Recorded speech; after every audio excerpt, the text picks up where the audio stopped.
அந்த கேள்வியை அவர் முழுமையாகவே கேட்கல.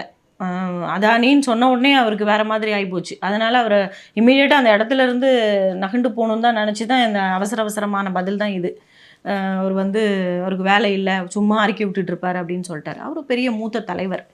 அவர் ஆட்சியில் இருக்கார் இல்லை அப்படின்லாம் கிடையாது. அவருக்குன்னு மிகப்பெரிய ஃபாலோவர்ஸ் இருக்காங்க. அதனால் கண்டிப்பாக அந்த மாதிரி சொல்லியிருக்கவே கூடாது. மிகப்பெரிய தவறு. அண்ணாமலை அவர்கள் அதுதான் சொன்னாங்க.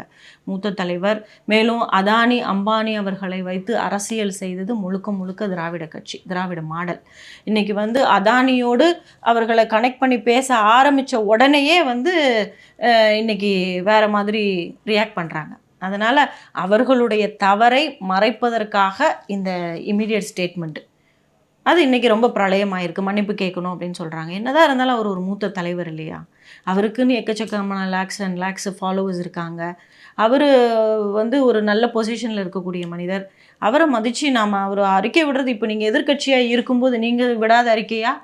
ஆளுநர் மாளிகைக்கு போகாத தலைவராக எத்தனை தடவை போயிருக்காரு ஆட்சியில் இல்லாத போது? அதை தான் அண்ணாமலை அவர்கள் கோட் பண்ணியிருக்காங்க. ஆளுநர் மாளிகைக்கும் வீட்டுக்கும் எத்தனையோ தடவை அலைஞ்சிட்டு சட்டையெல்லாம் கிழிச்சு விட்டுட்டு போனவர் தானே. இன்றைக்கி மற்றவர்கள் அறிக்கை விடும்போது அவருக்கு வேலை இல்லை அப்படின்னு சொல்கிறது தப்பு தானே. அப்போ நீங்கள் அன்றைக்கி வேலை இல்லாமல் இருந்தீங்களா?